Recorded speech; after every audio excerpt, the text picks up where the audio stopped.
Muy buenas noches. Ya veo que me entendieron. ¿Ustedes me entendieron lo que yo dije? Sí. Amén. Déjenme arreglar esto aquí.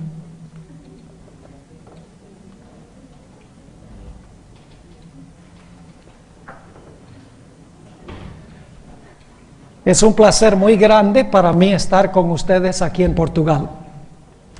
Los organizadores me dijeron que podía hablar en español, porque dijeron que ustedes entienden 99% del español. Me dijeron 99,99%. Así que creo que nos vamos a entender bien. Durante los días que vamos a estar aquí, vamos a hablar del santuario y del derramamiento del Espíritu Santo en el día del Pentecostés. En realidad, en el santuario había 4 lugares importantes. El primer lugar era el campamento, a donde vivía el pueblo de Israel. El segundo lugar era el patio o el atrio, a donde se encontraba el altar del sacrificio. El tercer lugar era el lugar santo, a donde el sacerdote entraba como intercesor. Y el cuarto lugar era el lugar santísimo, a donde se encontraba el arca del pacto. En esta serie que voy a presentar, vamos a estudiar especialmente el ministerio de Jesús en el campamento, el atrio o el patio y el lugar santo. No vamos a decir mucho en cuanto al lugar santísimo, algunas pocas cosas. Vamos a estudiar especialmente el ministerio de Jesús en el lugar santo. Ahora quisiera comenzar leyendo un pasaje muy conocido que encontramos en el Evangelio según San Juan, el capítulo 1 y el versículo 1 al 3. Juan 1 y el versículo 1 hasta el versículo 3. Y hay un punto especial que quiero enfatizar aquí en este pasaje.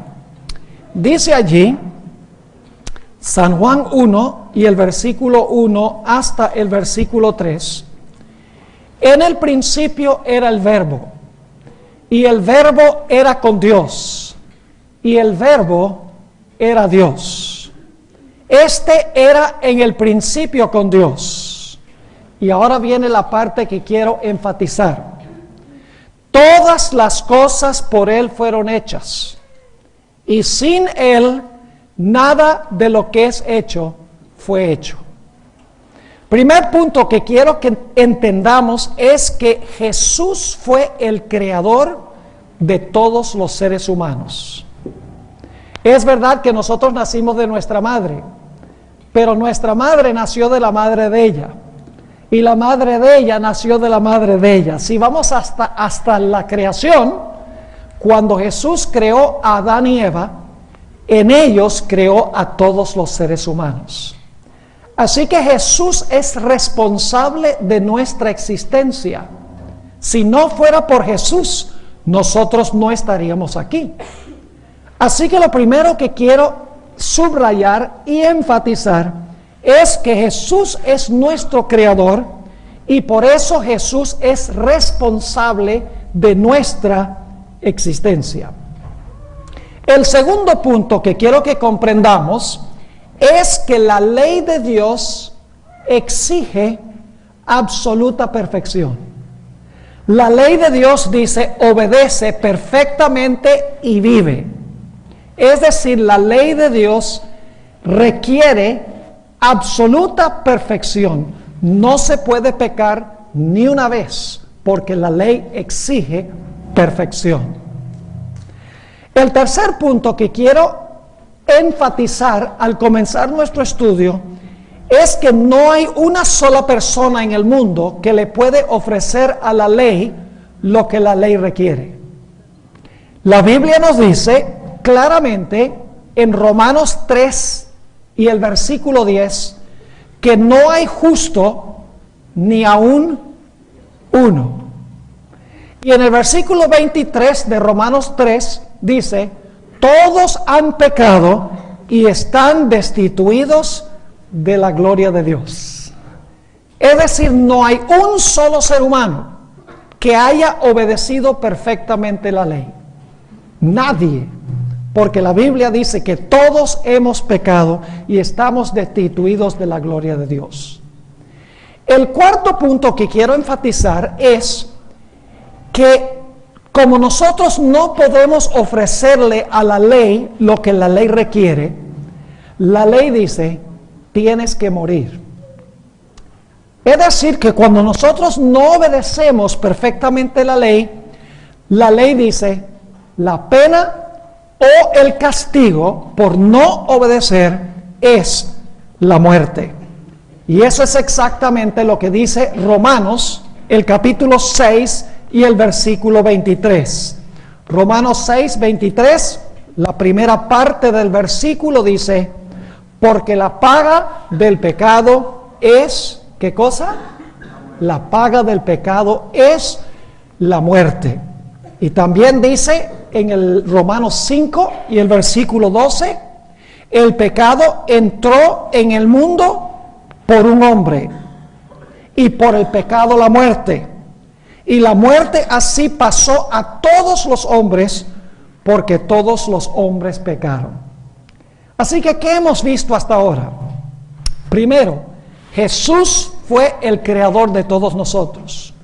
En segundo lugar, como Él fue el creador, Él es responsable de nuestra existencia. Nosotros no escogimos existir. En tercer lugar, la ley de Dios requiere absoluta y completa perfección. En cuarto lugar, nadie le puede ofrecer a la ley lo que la ley exige, porque la Biblia dice que todos han pecado y están destituidos de la gloria de Dios. Como nadie puede ofrecerle a la ley la perfección que la ley exige, la Biblia nos dice que todos debemos morir, porque la paga del pecado es muerte. Ahora, otro punto que quiero enfatizar, que quiero recalcar al comenzar, es que como todos nosotros hemos pecado, todos debemos morir, según la Biblia. Entonces la pregunta es, ¿cómo podíamos escapar a la sentencia de muerte? No hemos obedecido la ley. La ley dice que debemos morir. En el Antiguo Testamento había leyes que se conocen como las leyes de la redención. Quiero leer dos de esas leyes de redención que explican cómo el hombre se podía salvar de la muerte aunque pecara. En el libro de Levítico, que es el tercer libro del Antiguo Testamento, Levítico 25 y el versículo 25, nos dice qué sucedía cuando una persona vendía su posesión o vendía su herencia. Levítico 25 y el versículo 25. Dice allí, cuando tu hermano empobreciere y vendiere de su posesión, es decir, Dios le dio a cada israelita una porción de la tierra prometida. Dice, cuando tu hermano empobreciere y vendiere de su posesión, vendrá el rescatador. ¿Ve? Una persona vendía lo que tenía, podía venir alguien a rescatar lo que vendió. ¿Cómo lo podía hacer? Dice, y vendiere de su posesión, vendrá el rescatador, fíjense, su cercano, y rescatará lo que su hermano hubiere vendido. Es decir, si una persona vendía su posesión, un hermano o un familiar podía pagar el precio para comprarlo de nuevo. Ahora, ¿qué pasaba si una persona se vendía? Esa persona se vendía a servidumbre, porque la gente también podía venderse. Noten lo que dice los versículos 48 y 49. 48 y 49. Dice, después que se hubiere vendido, podrá ser rescatado. Uno de sus hermanos lo rescatará, o su tío, o el hijo de su tío lo rescatará, o el cercano de su carne, de su linaje, lo rescatará, o si sus propios medios alcanzaren, él mismo se redimirá.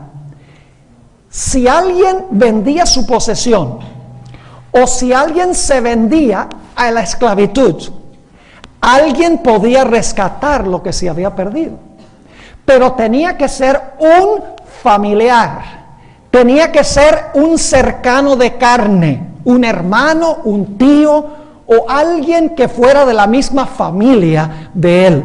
Podía pagar el precio para dar la libertad y también para devolver la posesión que se había vendido. Ahora, el problema es que nosotros los seres humanos necesitábamos a alguien que viniera a pagar el precio para nuestra liberación, porque nos vendimos al pecado. Necesitábamos a alguien que viniera a comprar la herencia o comprar la posesión de la tierra que nosotros perdimos. Dentro de la raza humana no había nadie que pudiera rescatar lo que se había perdido, porque todos nos vendimos y todos vendimos nuestra posesión. Ahora, ¿cómo podía rescatarse lo que se había perdido? Tenía un hermano nuestro que pagar el precio. Ahora les voy a explicar cuál es el problema. Antes que Jesús llegara a ser hombre, ¿era Jesús miembro de nuestra familia? No. Antes de venir a este mundo, a tomar la naturaleza humana, Jesús no era miembro de nuestra familia. Era miembro de la familia de Dios, que son tres: Padre, Hijo y Espíritu Santo. Así que Jesús, como Dios, no podía redimir lo que se había perdido, porque el Redentor tenía que ser de nuestra carne, tenía que ser de nuestra familia, pero Él no era de nuestra familia. Así que Jesús tenía que tomar nuestra naturaleza humana para ser de nuestra familia. Quiero que noten un versículo muy interesante, San Mateo, el capítulo 1 y el versículo 1. Busquen conmigo Mateo, el capítulo 1 y el versículo 1, y quiero que noten que Jesús fue descendiente de dos seres humanos. Mateo, el capítulo 1 y el versículo 1, dice: libro de la generación de Jesucristo. ¿Hijo de quién? Hijo de David, hijo de Abraham. ¿De quién era hijo Jesús? Era hijo de David e hijo de quién? E hijo de Abraham. Pero ahora quiero que noten Apocalipsis 22:16. Vamos a leer mucha Biblia aquí. Ojalá traigan sus Biblias, porque en la Biblia está el poder. Vamos a estudiar la palabra de Dios. Apocalipsis 22:16. Fíjense qué interesante este versículo. Apocalipsis 22:16. Aquí está hablando el Señor Jesucristo y dice algo muy interesante. Dice allí: yo, Jesús, he enviado mi ángel para daros testimonio de estas cosas en las iglesias. Ahora escuchen. Dice Jesús: yo soy la raíz y el linaje de David, la estrella resplandeciente de la mañana. ¿Qué es Jesús? La raíz y ¿qué cosa? El linaje de David. Es decir, Jesús es el padre de David y el hijo de David. ¿Es algo posible? ¿Es posible ser padre de tu hijo e hijo de tu hijo? No en circunstancias normales. Pero aquí dice que Jesús es la raíz de David y también el linaje de David. Quiero que noten otro versículo interesante, Juan el capítulo 8 y el versículo 58. Juan 8 y el versículo 58. Es muy interesante este versículo. Acabamos de leer que Jesús era hijo de ¿quién? De Abraham. Pero ahora fíjense lo que dice Jesús en Juan 8 y el versículo 58. Es un versículo muy bien conocido. Dice Jesús: de cierto os digo, antes que Abraham fuese, yo soy. ¿Cómo es que Jesús es hijo de Abraham, pero fue antes que Abraham? ¿Cómo es que Jesús es hijo de David, pero es la raíz de David? Por una razón muy sencilla. Jesús es padre de David y Abraham porque es Dios y los creó. Pero es hijo de David e hijo de Abraham porque se hizo hombre con nosotros. Esta es una evidencia clara de que Jesús es Dios y Jesús también es ¿qué? Y Jesús también es hombre. Y para redimir la herencia perdida y para librarnos de la servidumbre, Jesús tenía que venir a esta tierra con nuestra carne, tenía que hacerse nuestro familiar. Ahora, el Señor Jesucristo tenía que hacer 3 cosas para redimirnos a nosotros. En primer lugar, tenía que llegar a ser miembro de nuestra familia. Eso lo hizo cuando se encarnó. En segundo lugar, Jesús tenía que venir a vivir la vida perfecta que la ley exige, que la ley requiere. Y Él iba a vivir esa vida en lugar de todos los seres humanos. Es decir, Jesús iba a vivir una vida perfecta para todos, en lugar de todos. Y luego, en tercer lugar, el Señor Jesucristo tenía que cargar sobre sí mismo los pecados de todos los seres humanos y tenía que pagar la culpa que nosotros debemos pagar. Es decir, 3 cosas que Jesús tenía que hacer. En primer lugar, debía llegar a ser uno de nuestra familia. En segundo lugar, debía ofrecerle a la ley la perfección que la ley exige en nuestro lugar. Y en tercer lugar, tenía que tomar sobre sí nuestros pecados y morir la sentencia de muerte que debemos morir todos nosotros. Para entender mejor lo que Jesús hizo, necesitamos comprender el santuario. Les voy a explicar un poquito los primeros 3 lugares del santuario. En primer lugar, debemos comenzar a estudiar el santuario no en el atrio o en el patio. Debemos empezar a estudiar el santuario en el campamento. ¿Se entiende la palabra campamento? Donde vivía el pueblo de Israel. Ellos vivían en carpas. El santuario no comienza con el patio del edificio. El santuario comienza en el campamento a donde viven los pecadores.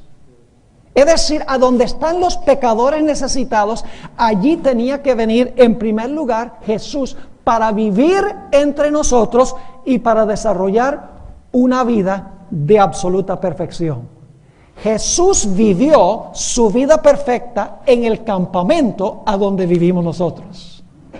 Luego viene, en segundo lugar, el atrio, el altar del sacrificio específicamente.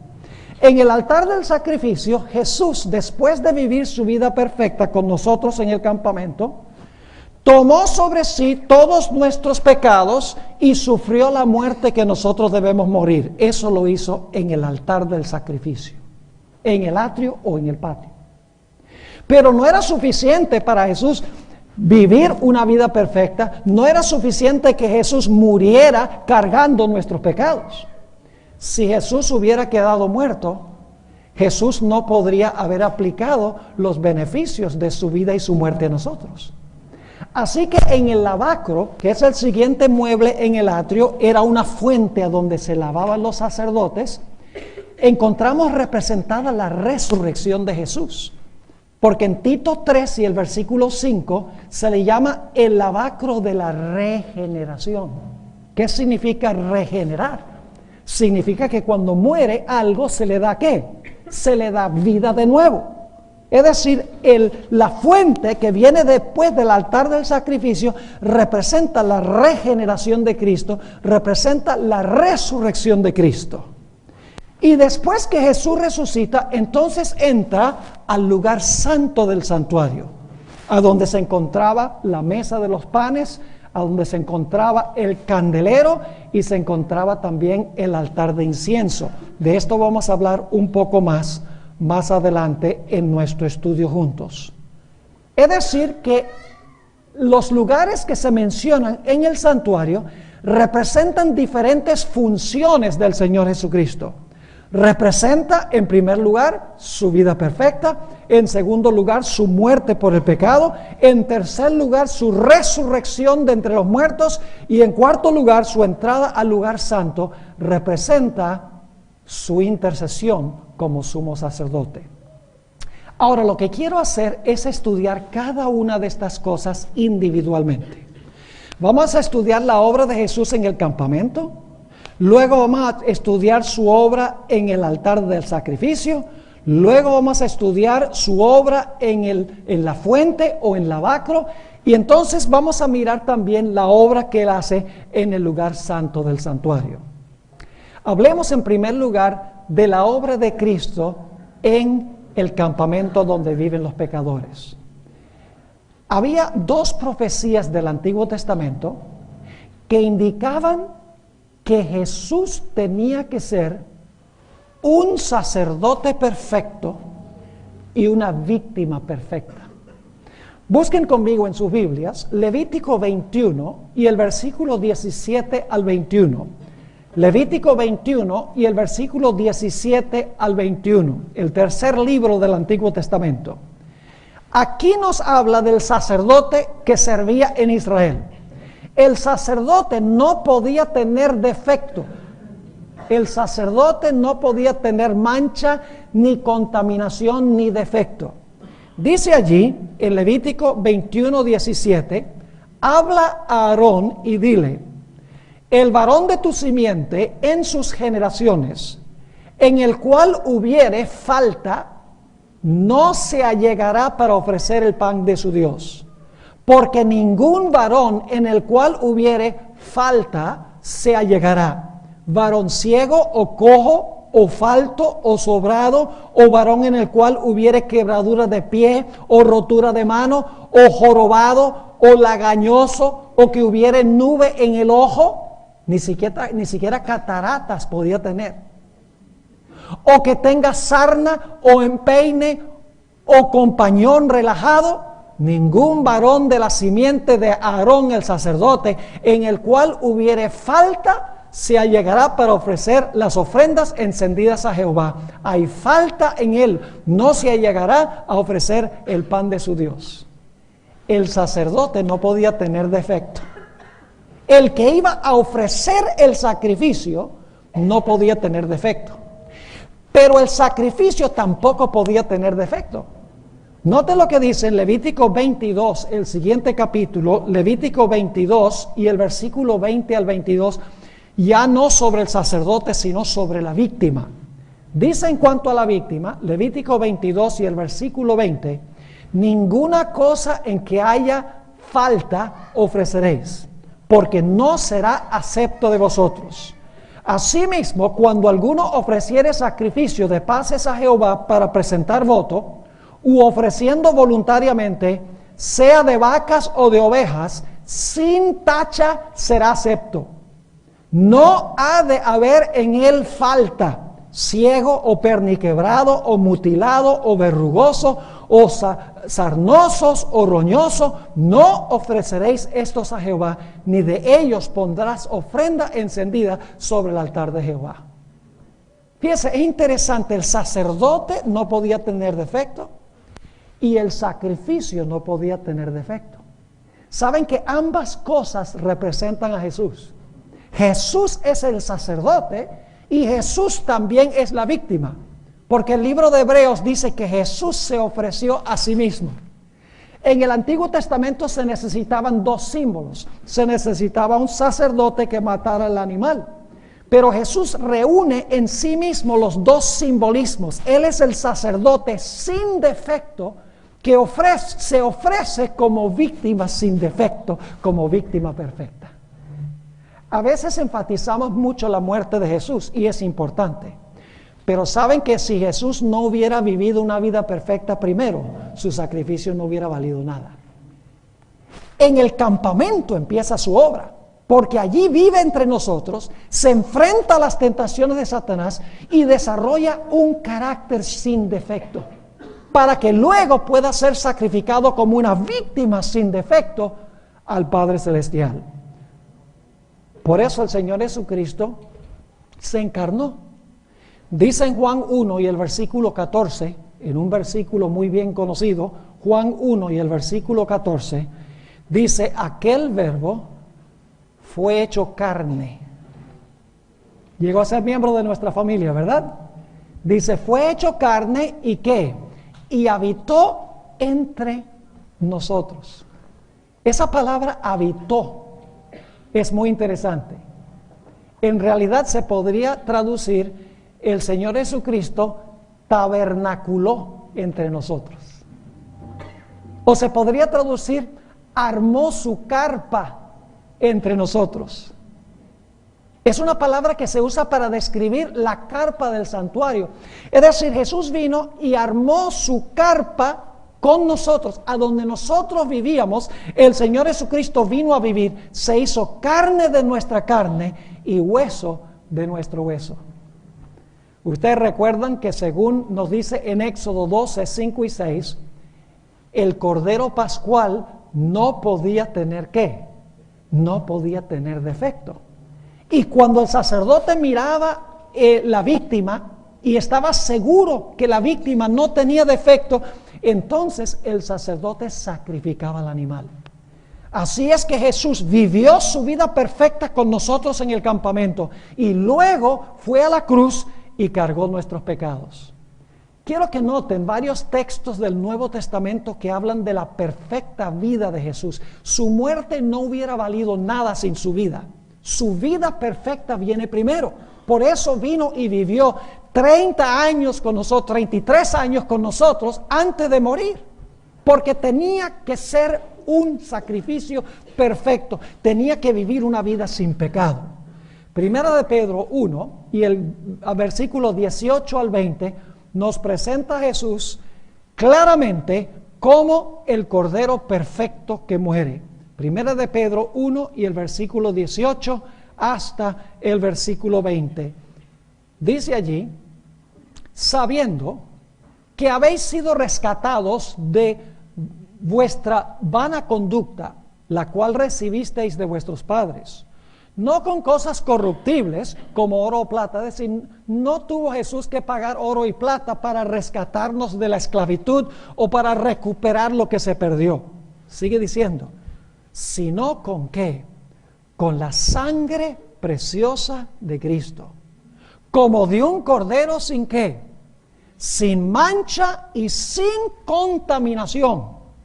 Y ha ordenado de antes de la fundación del mundo, pero manifestado en los postreros tiempos por amor de vosotros. ¿Qué clase de cordero era Jesús?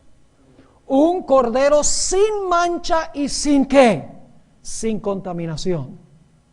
Vamos a notar 2 o 3 versículos más que lo presentan como una víctima perfecta. Primera de Juan, el capítulo 3 y el versículo 5. Primera de San Juan, el capítulo 3 y el versículo 5. Habla de la absoluta perfección de la vida del Señor Jesucristo. Dice allí, Primera de San Juan, capítulo 3 y versículo 5, y sabéis que Él apareció para hacer ¿qué cosa? Él apareció para quitar nuestros pecados, ¿y qué? Y no hay pecado en Él, no hay pecado en Él. Entonces, ¿el Señor Jesucristo en alguna ocasión pecó? El Señor Jesucristo, apreciados jóvenes, según la Sagrada Escritura, nunca pecó. Es decir, Él vivió en nuestro medio una vida absolutamente perfecta. Noten también lo que dice en Hebreos, el capítulo 4 y el versículo 15. El libro de los Hebreos, el capítulo 4 y el versículo 15. Hablando de la vida perfecta de Jesús, de que fue sacerdote perfecto. Dice allí en Hebreos 4:15, porque no tenemos un pontífice que no se pueda compadecer de nuestras flaquezas, mas tentado en todo, según nuestra semejanza, pero ¿qué? Pero sin pecado. ¿Fue Jesús un sacerdote sin pecado, sí o no? Claro que sí. ¿Fue una víctima sin pecado? Absolutamente. Noten también Hebreos el capítulo 7 y el versículo 25 y 26.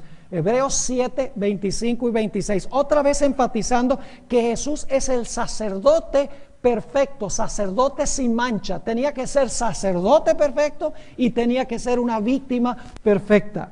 Dice allí en Hebreos 7, 25 y 26, por lo cual puede también salvar eternamente a los que por él se llegan a Dios, viviendo siempre para interceder por ellos.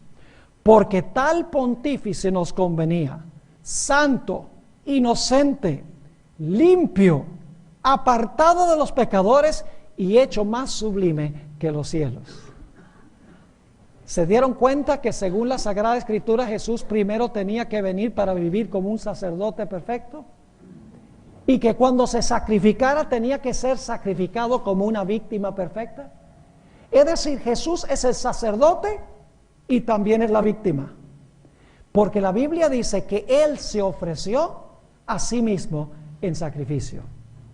Es decir, que Jesús vino y vivió una vida perfecta que exige la ley. Y la vivió por todos los seres humanos en el planeta Tierra. Jesús vivió en lugar de todos. El Señor Jesucristo desarrolló un carácter perfecto en lugar de todos.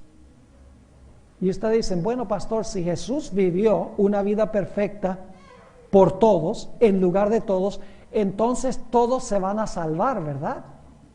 No necesariamente. Hay que estudiar el santuario un poco más para entender que aunque Jesús vivió su vida perfecta por todos, en lugar de todos, no todos se van a salvar. Y hay una razón muy importante.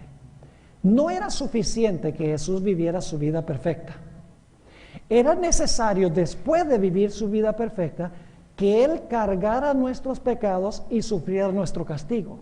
Y ustedes dicen, ¿por qué? La ley de Dios exige absoluta perfección.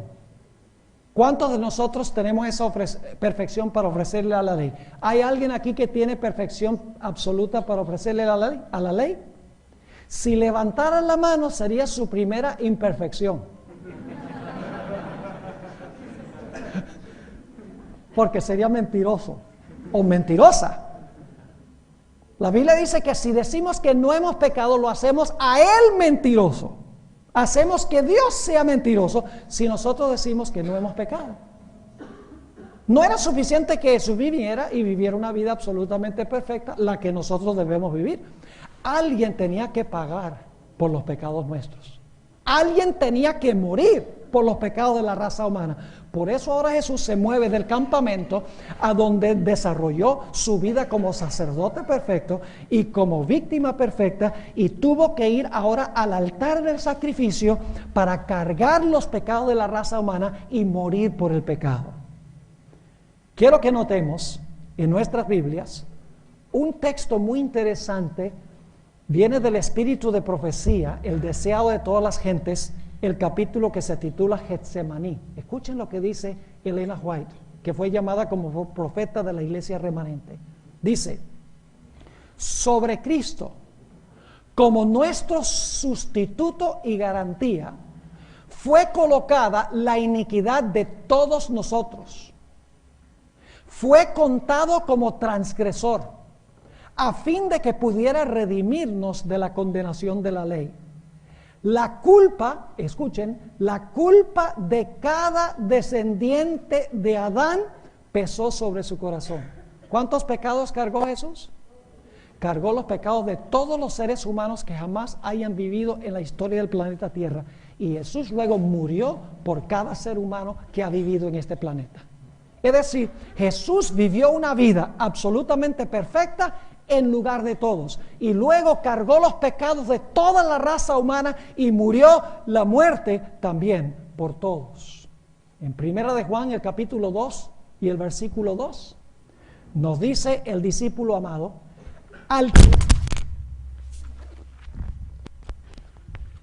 vamos a poner esto aquí otra vez.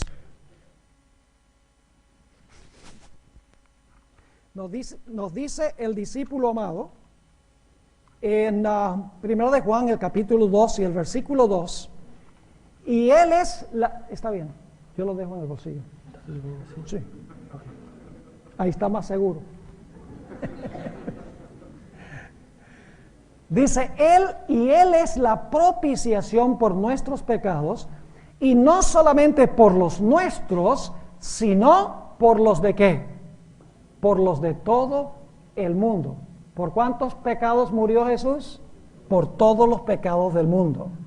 Noten 2 Corintios el capítulo 5 y el versículo 21. 2 Corintios el capítulo 5 y el versículo 21. Este es uno de mis versículos favoritos en toda la Biblia, porque habla del hecho de que Jesús fue justo y sin embargo Jesús cargó nuestros pecados. Dice allí en 2 Corintios 5, 21, al que no conoció pecado, ¿qué sucedió? Hizo pecado por nosotros. Jesús no conoció pecado. Pero dice aquí, el Padre lo que, el Padre lo hizo pecado por nosotros, para que nosotros fuésemos hechos justicia de Dios en Él. Jesús no conoció pecado, pero dice que Dios lo hizo pecado por nosotros. Yo creo que todos conocemos muy bien ese pasaje en Isaías 53. Es un pasaje mesiánico, una profecía del Antiguo Testamento en cuanto al Mesías. Isaías 53 y el versículo 4 hasta el versículo 6. Isaías 53, 4 al 6. Dice, ciertamente llevó Él nuestras enfermedades y sufrió nuestros dolores. Y nosotros le tuvimos por azotado, por herido de Dios y abatido. Mas Él herido fue por nuestras rebeliones, molido por nuestros pecados. El castigo de nuestra paz sobre Él, y por su llaga fuimos nosotros curados. Todos nosotros nos descarriamos como ovejas, es decir, todos nosotros caímos en pecado. Cada cual se apartó por su camino, mas Jehová cargó en Él el pecado de todos nosotros. ¿Qué hizo Jehová con Jesús? Cargó en Él, ¿qué? Los pecados de todos nosotros. Jesús vivió su vida perfecta en lugar de todos. Luego todos los pecados del mundo fueron colocados sobre Él y el Señor Jesucristo murió en lugar de todos. Gálatas 3:13 dice, Cristo nos redimió de la maldición de la ley, hecho por nosotros maldición. Es decir, el Señor Jesucristo tomó sobre sí la maldición de todos los seres humanos. La maldición que nosotros merecemos, la muerte que nosotros merecemos, el Señor Jesucristo tomó nuestros pecados y sufrió la muerte en lugar de todos. Ahora, ¿qué hemos estudiado hasta ahora? En primer lugar, para salvarnos Jesús tenía que llegar a ser nuestro hermano. ¿Cuándo llegó Jesús a ser nuestro hermano? Cuando se encarnó, se hizo nuestro hermano. En segundo lugar, la ley exige una vida perfecta. Nadie tiene para ofrecerle a la ley esa vida perfecta. Por lo tanto, Jesús vino a vivir una vida de absoluta perfección en lugar de todos los seres humanos. Pero la ley también exige la muerte por los pecados que se han cometido. Así que el Señor Jesucristo vino y murió cargando los pecados de todos los seres humanos. Ahora, hasta ahora hemos estudiado el ministerio de Jesús en el campamento, en el altar, pero no hemos estudiado el lavacro o la fuente. El altar del sacrificio representa la muerte de Cristo, pero como mencioné, la fuente o el lavacro representa la regeneración de Cristo, representa la resurrección de Cristo. La vida y la muerte de Jesús no hubieran valido nada si el Señor Jesucristo no hubiera resucitado de los muertos, porque después de su resurrección, Jesús tiene una obra muy importante que tiene que desempeñar. Y ahora yo les voy a hacer una pregunta. No la contesten rápido, porque casi en todos los lugares donde yo he hecho esta pregunta, todo el mundo lo contesta mal. Esta es la pregunta. ¿Perdonó el Señor Jesucristo todos los pecados de los seres humanos cuando murió en la cruz? Si ustedes hacen esa pregunta en cualquier iglesia, no iglesias adventistas, pero en iglesias que no son adventistas, La respuesta de la gente será sí. Cuando Cristo murió en la cruz, el Señor Jesucristo perdonó los pecados de todos los seres humanos. Eso es lo que enseña la iglesia cristiana, pero eso no es bíblico. Ahora empezamos a entrar en un territorio, lo que yo he presentado hasta ahora es repaso. Pero ahora entramos en un área que el mundo cristiano no entiende. No entienden el lugar santo ni entienden el lugar santísimo. Para ellos todo terminó en la cruz. Para nosotros todo no terminó en la cruz. Ahora, ¿cuál es el versículo más famoso de la Biblia? ¿Qué creen ustedes que sería el versículo más famoso de toda la Biblia? Juan 3:16. Ahora, fíjense lo que dice Juan 3:16. Porque de tal manera amó Dios al mundo que ha dado a su Hijo unigénito. ¿Por cuántas personas dio Dios el Padre a Jesús? ¿Por cuántos? Por todos. Porque de tal manera amó Dios al mundo que ha dado a su Hijo unigénito. Pero a veces se olvidan la última mitad del versículo. Porque la última mitad del versículo dice que aunque el Señor Jesucristo fue dado por todo el mundo, el versículo dice, ¿para que qué? Para que todo aquel que en Él cree no se pierda, mas tenga vida eterna. Lo que hizo Jesús lo hizo por todos los seres humanos, pero solamente los que confían en Él reciben el beneficio de lo que Él hizo. Déjenme darles una ilustración para que puedan entender. Yo sé que Portugal es un país muy endeudado y me imagino que los ciudadanos individualmente también están bien endeudados. Quiero que se imaginen un banco. Lo vamos a llamar el Banco Mundial. Y hay un individuo que es súper rico, tiene muchísimo dinero, muchísimos recursos. Y él mira a toda la gente del mundo y dice, ay, me da tanta lástima toda esta gente que está llena de deudas. Yo quiero ayudarlos. Así que él tiene suficiente capital para pagar todas las deudas de todos los seres humanos. Así que él toma de su capital y él deposita en el banco suficiente dinero para pagar todas las deudas de todos los seres humanos. La hipoteca o el pago de la casa, la cuota del auto, las tarjetas de crédito, las deudas educativas, los préstamos que se han sacado del banco. Hay suficiente capital que ha puesto este individuo en el banco para pagar todas las deudas de todos los seres humanos. Ahora yo pregunto, ¿de qué vale que él haya hecho eso si nadie lo sabe? ¿Es necesario que toda la gente lo sepa? Claro, así que lo que él hace, va al internet, va al televisor, va al periódico, va a todos los medios de comunicación para anunciar. Hay un banco donde un multimillonario puso suficiente dinero para pagar todas las deudas de todos los seres humanos. Y se riega todo por todo el mundo la noticia de que hay un banco que tiene los recursos para pagar todas las deudas. ¿Cuántas personas creen ustedes que irían al banco? Yo creo que habría una cola que le daría vueltas al mundo varias veces. Pero ahora escuchen bien. Hay una sola condición para que usted se pueda beneficiar por el dinero que puso en el banco. Y es que usted tiene que ir personalmente al banco a sacar el dinero. Tiene que ir individualmente al banco y pedir el dinero. Yo pregunto, si usted no va al banco y pide el dinero, ¿queda endeudado? Claro que sí. Habiendo el dinero allí, suficientes recursos para pagar la deuda, si usted no va al banco, queda endeudado.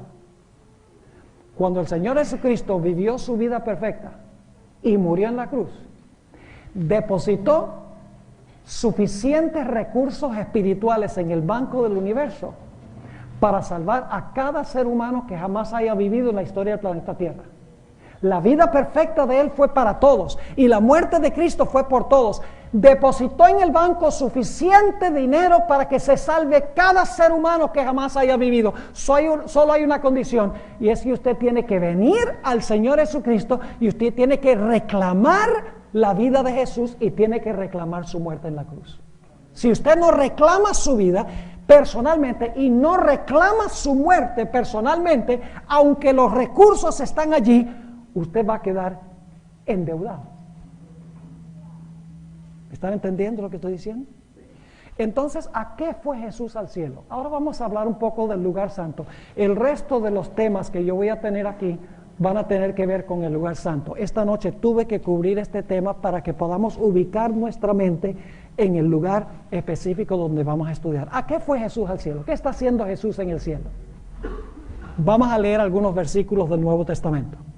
Primera de Timoteo 2, 5 y 6. Primera de Timoteo, el capítulo 2 y el versículo 5 y 6. Yo pregunto, si Jesús perdonó todos los pecados en la cruz, ¿qué ha estado haciendo durante los últimos 2000 años? Ahora fíjense, Primera de Timoteo 2, 5 y 6. Dice, porque hay, ¿qué cosa? Hay un Dios, asimismo un ¿qué? ¿Cuál es la palabra que se usa en portugués? Ok, igual que en español. Y un mediador entre Dios y los hombres. Y luego, ¿qué dice? ¿Jesucristo qué? Jesucristo. ¿Era necesario que Jesús fuera hombre para ser el mediador? Ahí lo dice, tenía que ser de nuestra familia. Dice Jesucristo hombre. Así que, ¿qué es lo que está haciendo Jesús en el cielo? ¿Es el qué? El mediador. Ahora, ¿qué es un mediador? Es una persona que representa a otra persona. Vamos a Primera de Juan, el capítulo 2 y el versículo 1, para ver qué está haciendo Jesús. Primera de Juan, el capítulo 2 y el versículo 1. Muy interesante este texto. ¿Ustedes creen que Jesús es suficiente que Jesús sea hombre o Jesús tiene que tener una vida justa y perfecta? Porque cuando Él nos representa allá, Él no viene presentándome a mí, Él se presenta en mi lugar.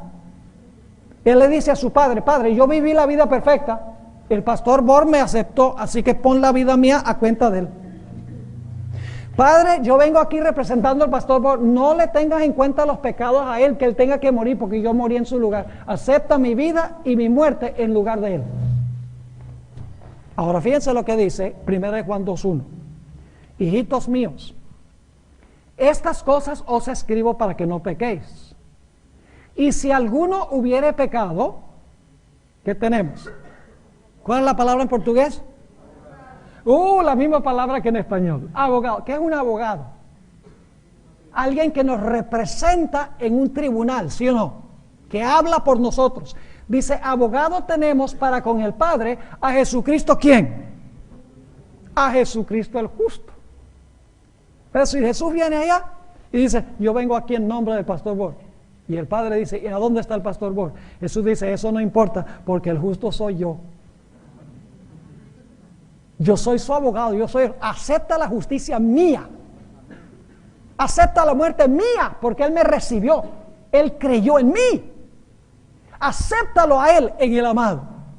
Y en ese momento, la Biblia dice que Él me acepta y me considera como si nunca hubiera pecado, porque Dios el Padre no me mira a mí, sino el Padre mira a Jesús. Mira la vida perfecta de Jesús y mira la muerte de Jesús y soy acepto en el amado.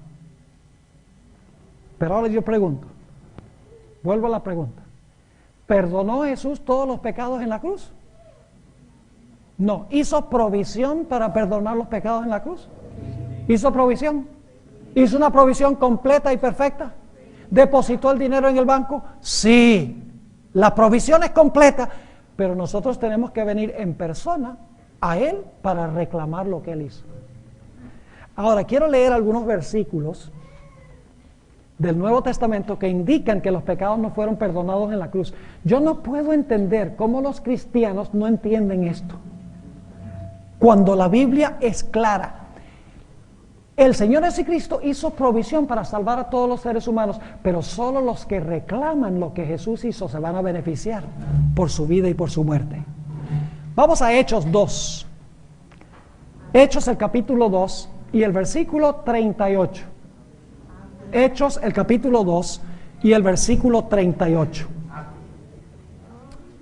Actos. Actos. Bueno, hechos y actos es lo mismo, solo que en otro idioma. Ahora fíjense, Pedro acaba de predicar su sermón en el día del Pentecostés. Dijo, Jesús fue al cielo y está ya ahora en la presencia de su Padre. Ha predicado en su sermón. Y cuando termina su sermón, los que están presentes vienen adelante y le dicen a Pedro, y bueno, ok, Cristo vivió, Cristo murió, Cristo resucitó y ahora está a la diestra de Dios. Y dice, ¿qué tenemos que hacer nosotros? A la luz de lo que hizo Jesús, ¿qué tenemos que hacer nosotros? Hechos 2:38, escuchen lo que dijo Pedro. Y Pedro les dice, ¿qué cosa? Arrepentíos. ¿Y qué más? Y bautícese. Y luego yo no sé cómo dice en portugués, en español dice cada uno. ¿Dice cada uno también? ¿No dice cada uno en portugués? Sí, dice cada uno. O sea, ¿esto es individual, sí o no? A lo que está pasando aquí es individual. Dice, arrepentíos y bautícese cada uno de vosotros en el nombre de Jesucristo. Ahora fíjense, para perdón de los pecados. ¿Cuándo es que los pecados son perdonados? ¿Cuando Cristo murió en la cruz? ¿O después que asciende al cielo? Después que asciende, porque Pedro predica su sermón, dice que Jesús está a la diestra del Padre representándonos, y luego entonces, cuando ellos preguntan ¿qué debemos hacer? Pedro dice, tienen que arrepentirse y bautizarse para recibir perdón de los pecados. El perdón de los pecados viene cuando nosotros nos acercamos al Señor Jesucristo y reclamamos lo que Él hizo por nosotros personalmente e individualmente. Noten Hechos 5 o Actos 5:31. Actos 5:31. Fíjense qué interesante. La Biblia es clara en cuanto a este asunto de cuándo perdona Dios el pecado. Actos 5:31 dice, hablando de Jesús, a este ha Dios ensalzado. Está hablando de su ascensión al cielo. A este ha Dios ensalzado con su diestra por príncipe y salvador. Ahora escuchen bien. Para dar a Israel arrepentimiento y perdón de pecados. ¿Para qué fue Jesús al cielo? ¿Para dar qué cosa? Arrepentimiento y ¿qué más? Perdón. ¿Por qué tuvo que ir allá para dar perdón si ya lo dio en la cruz? ¿Están entendiendo? Ahora, notemos un texto más. Hechos 10 y el versículo 43. Actos 10:43. La Biblia es clara en cuanto a este asunto. Actos 10:43, hablando de Jesús, dice, a este dan testimonio todos los profetas. Ahora escuchen bien, de que todos los que en él creyeren, ¿qué pasa con los que en él creyeren? Recibirán perdón de pecados por su nombre. ¿Cuándo se recibe el perdón? Cuando usted individualmente y personalmente ¿qué? Cree o confía en Jesús. Yo creo que ustedes conocen ese versículo en 1 de Juan 1:9. Lo podemos repetir de memoria. Dice, si confesamos nuestros pecados, ¿hay una condición? Sí. Si confesamos nuestros pecados, Él es fiel y justo para perdonar nuestros pecados y limpiarnos de toda maldad. ¿Cuándo es que Cristo nos perdona? Cuando confesamos. ¿Los perdonó en la cruz entonces? No los perdonó en la cruz. Hizo provisión para perdonar los pecados en la cruz. Lo que hizo con su vida perfecta y su muerte fue para todos. Él vivió una vida perfecta para cada ser humano. Hay una vida perfecta que se le puede ofrecer a la ley. Murió su muerte cargando todos los pecados. No hay nadie que debe morir. Pero usted solo se beneficia de lo que hizo Jesús si usted, en primer lugar, se arrepiente de sus pecados. En segundo lugar, confiesa sus pecados. En tercer lugar, cree o confía en Jesús. Y en cuarto lugar, se bautiza uniéndose con Cristo Jesús. Y todo eso es una obra individual y personal que nosotros tenemos que hacer. Quiero leerles una cita del Espíritu de Profecía. Primeros Escritos 259 y 260. Primeros Escritos 259 y 260. Es una cita muy interesante del Espíritu de Profecía, a donde dice la sierva del Señor: el desgarramiento del velo en el templo, cuando se rajó el velo, cuando Cristo murió, el desgarramiento del velo en el templo demostró que los sacrificios y los ritos judaicos no serían ya recibidos, no más sacrificios en el santuario. Ahora escuchen, el gran sacrificio había sido ofrecido y aceptado. Quiero que recuerden eso porque mañana vamos a volver a eso en el sermón de la mañana. El gran sacrificio había sido ofrecido y aceptado. Y el Espíritu Santo que descendió en el día del Pentecostés dirigió la atención de los discípulos desde el santuario terrenal al celestial, donde Jesús había entrado con su propia sangre. Ahora viene la parte que quiero enfatizar, para derramar sobre sus discípulos los beneficios de su expiación. ¿A qué fue Jesús al cielo? Para derramar sobre sus discípulos, ¿qué cosa? Los beneficios de su expiación. Ahora usted dice, ¿qué quiere decir eso? Para derramar sobre sus discípulos los beneficios de su expiación. Los beneficios de su expiación son su vida perfecta y su muerte por el pecado. Eso los ganó cuando estuvo en la tierra. Jesús no podía dar los beneficios sin primero ganar los beneficios. Y el primer beneficio es su vida perfecta. El segundo beneficio es su muerte por el pecado. Es decir, Jesús fue al cielo para darle a cada individuo que viene a Él arrepentido, confesando su pecado y confiando en el Señor Jesucristo, darle su vida perfecta y su muerte, de tal manera que somos aceptos ante el Padre como si nunca hubiéramos pecado. Eso fue hacer Jesús al santuario celestial. Ahora, ¿de qué vale que Jesús esté haciendo esa obra si nadie lo sabe? ¿Ustedes creen que la mayor porción de la gente del mundo sabe esto? ¿Ustedes creen que la mayor parte del mundo sabe que Jesús vivió una vida perfecta por todos? El Señor Jesucristo murió por todos. El Señor Jesucristo resucitó de los muertos. Ahora está en el cielo. Y entonces los que vienen a Él toman el capital y lo ponen a su cuenta para que no tengan más deudas. ¿Ustedes creen que el mundo sabe eso? Muy pocos saben eso. ¿Cómo lo van a saber? ¿De qué vale que Jesús esté trabajando en el cielo y nadie lo sepa? Vamos al libro de Hechos, nuestro último texto. Hechos, el capítulo 1 y el versículo 8. Hechos, el capítulo 1 y el versículo 8. Y esto va a prepararnos para lo que vamos a hablar mañana en el sermón del culto divino. Hechos 1 y el versículo 8. Dice aquí, en un texto muy bien conocido: mas recibiréis. ¿Qué iban a recibir? Mas recibiréis el poder del Espíritu Santo que vendrá sobre vosotros. ¿Por qué dio Dios el Espíritu Santo? ¿Ustedes creen que los discípulos se habían arrepentido del pecado? ¿Habían confesado sus pecados? ¿Habían Pedro y todos los apóstoles recibido los beneficios de la obra de Cristo? Claro que sí. ¿Y ahora qué les da Dios? Dios le da el Espíritu Santo. ¿Con qué propósito? ¿Saben que muchos cristianos creen que Dios da el Espíritu Santo para que yo me sienta bien o para edificarme a mí. Ese no es el propósito del Espíritu Santo. El propósito del Espíritu Santo claramente está expuesto aquí. Dice, mas recibiréis el poder del Espíritu Santo que vendrá sobre vosotros. ¿Y me seréis qué?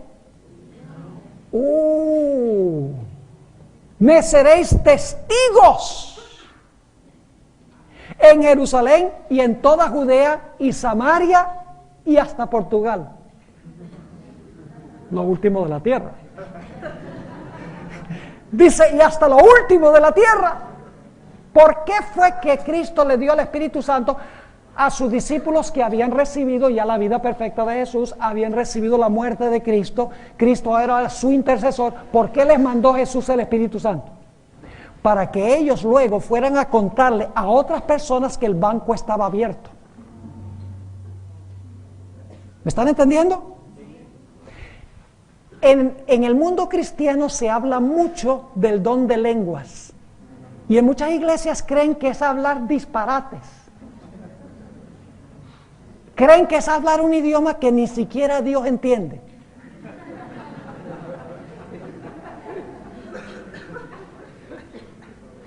Pero el propósito del don de lenguas, escuchen bien, es porque había muchas naciones en el aposento alto. Se mencionan 13 naciones por nombre en Hechos, el capítulo 2, que estaban presentes. No hablaban el idioma de los apóstoles. Necesitaban saber que Jesús había vivido por ellos, que Jesús había muerto por ellos, y que si ellos tenían fe en el Señor Jesucristo, si creían y aceptaban lo que Él había hecho, Jesús iba a tomar su vida y su muerte y los iba a poner a su cuenta. Necesitaban saber eso.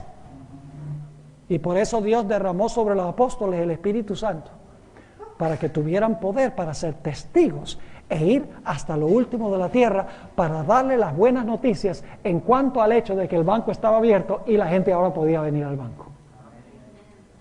¿Ustedes creen que este es un mensaje que necesita Portugal? ¿Creen que lo necesita Portugal, sí o no? Es un mensaje que necesita Portugal y que también necesita todo el mundo, en realidad. Apreciados hermanos, jóvenes, a veces nosotros pasamos por alto lo que es más sencillo y lo que es más claro en la Sagrada Escritura. Yo espero que lo que hemos estudiado esta noche, aunque mucho es repaso, pero tal vez la forma no hemos visto, las conexiones que hemos visto en esta noche, haya sido de beneficio personal para nosotros, porque ¿saben algo? Que nosotros somos los primeros que tenemos que beneficiarnos por la obra de Cristo. Nosotros tenemos que venir a Jesús y tenemos que recibir su vida perfecta en nuestro lugar. Nosotros tenemos que venir a Jesús y decirle, Señor Jesús, yo soy un miserable pecador, merezco la muerte, pero yo creo que tú pagaste la muerte en mi lugar. Y tenemos que tener fe en Jesús, de que Jesús nos representa ante el Padre y que Dios nos mira en Jesús como si nosotros nunca hubiéramos pecado. Pero no es suficiente, porque después de haber tenido nosotros esa experiencia, nosotros recibimos el Espíritu Santo para ir a proclamar a otros en cuanto a la experiencia que Dios ha dado a nuestra propia vida individual y personal. Como le dijo Jesús a los 2 endemoniados, les dijo claramente, regresen ahora ustedes a los suyos y cuéntenles las grandes cosas que Dios ha hecho por ustedes. Así que si no has venido con fe al Señor Jesucristo, diciendo, Señor Jesús, mi vida es una vida imperfecta, llena de pecado, pero Señor Jesús, yo creo que tú fuiste a la cruz y tú llevaste esa carga de pecado. Tú viviste esa vida perfecta que tu ley exige. Tú moriste la pena de muerte que la ley exige. Y Señor Jesús, yo creo, confío que tú eres mi abogado, mi intercesor en el cielo. Señor Jesús, te recibo lo que tú has hecho. La Biblia nos dice que somos aceptos en el amado. Y el Espíritu de Profecía dice que Dios nos mira como si nunca hubiéramos pecado, porque no nos mira a nosotros, sino que mira a Jesús, nuestro abogado, nuestro mediador, nuestro intercesor en nuestro lugar. ¡Qué buenas noticias son esas! Ahora, en nuestros temas subsiguientes, vamos a estudiar un poco más lo que pasó en el lugar santo. La vasta mayoría de los cristianos y la mayoría de los adventistas no entienden en verdad lo que sucedió en el día del Pentecostés. Y al menos que nosotros lo entendamos, Dios no va a poder derramar la lluvia tardía, que va a ser una repetición más grande de lo que pasó en el primer día de Pentecostés. Así que lo que vamos a estudiar es muy importante. Traigan sus Biblias, traigan la mente clara, porque vamos a estudiar cosas que son muy importantes, no solo para nosotros, sino para presentar a las personas que perecen en pecado y que están sufriendo sin esperanza. Oremos. Padre Celestial, te damos gracias por el mensaje del santuario. Te damos gracias porque Jesús vivió en nuestro lugar. Te damos gracias porque Jesús tomó nuestros pecados y murió en nuestro lugar. Padre, creemos que Jesús ahora mismo está en el cielo, delante de tu trono, como abogado, como intercesor, como mediador, como nuestro representante. Lo reclamamos, Señor, como nuestro representante. Y pedimos que Él tome su vida y su muerte y nos los ponga a nuestra cuenta, para que podamos tener la absoluta certeza de ser aceptados en el amado. Oh Padre, qué maravilloso eres. Te damos gracias por esta bendita esperanza que nos das. Pedimos que continúes bendiciendo nuestros estudios juntos durante este fin de semana. Te lo pedimos en el precioso nombre de tu Hijo, Cristo Jesús. Amén.